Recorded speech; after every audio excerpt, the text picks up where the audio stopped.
Hi, John Cipher here. I want to talk today about the Eisenhower Matrix and how it has shaped my work with coaching clients. You've probably seen this before. It divides up your work into these quadrants based on what's important or not important, what's urgent and not urgent. And they're typically labeled quadrant 1, 2, 3, and 4. Conventional wisdom is that you do the work as soon as possible for what's important and not urgent. That's quadrant 1. You schedule time to do deep work in quadrant 2, which is things that are important but not necessarily urgent. And I define urgent as if the deadline is set by somebody else or some external force, not yourself. And 3, they say you're supposed to delegate this work. That's only true if it's actually important for the company, just not important for you to be doing it.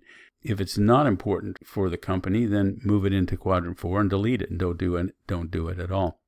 What typically happens for an entrepreneur is we get stuck in the left side of this, all the things that are urgent. Some of it is not important, some of it is important, but it's all urgent. The deadlines are all set by somebody else, and it all falls on us. The problem is we never get enough time to do the stuff in quadrant 2. I have to give a shout out to Katsub Deo for his newsletter, Big Deal Small Business at Substack. He's the one that showed me this in this way, and he has an article here about how to use an advisory board to deal with it. I've actually been doing this with my clients, though I haven't phrased it in this way till I saw that, so thanks to him for that.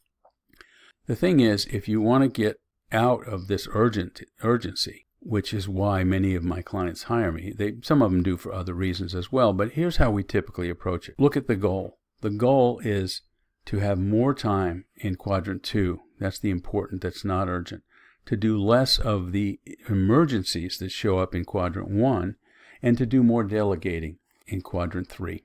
Quadrant 4, I say to eliminate, but that's only sort of true.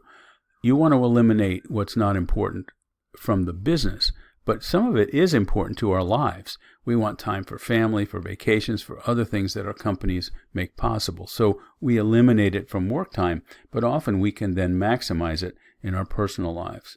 It's critical to start at the right place. And we start here to get the right team and the right systems and the skill of delegation. Delegating requires knowing the outputs, not just the tasks that you want to delegate, and having the right team in place to delegate to, and then developing the skills of communication and follow-up that make delegation successful.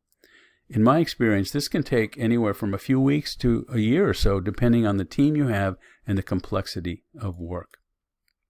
Then, better delegation and a solid team gives you more time and energy to work on the projects that you have in quadrant 2. Quadrant 2 stuff is usually strategic, not tactical, and it's usually project-based, which means it has a beginning and an end. This could be growing the business you have, making it more profitable, putting better systems in place, doing some hiring of key people. It could be looking to acquire other companies or even sell yours. As you work on quadrant 2, you find that the emergencies decrease. So there's less of this urgent and important stuff that happens in quadrant 1, because quadrant 1 is often the result of poor systems to handle things in a timely way, and so they elevate to an emergency level. As you get better at delegating and building a stronger team and do work on the important but not urgent things, then less of those emergencies come up, and you have a better team to handle some of them when they do arise. And then, of course, naturally, things that are not important and not urgent will fade away, or, as I said before, you can get time to work on them outside of work. And you can enjoy the reasons that you got into business in the first place. So you end up with a business that serves your life, not the other way around. You don't have to live to serve your business. I hope that was useful. If you like this, here are some other ways I can help you run your company better. Check out my book, Output Thinking. This is the critical part of delegation, to know the outputs that you expect and to be able to communicate them clearly. I also offer a free coaching session, and it really is a coaching session. It's not a sales pitch. Or you can email me with questions and comments about your business. I look forward to hearing from you. Thanks for watching.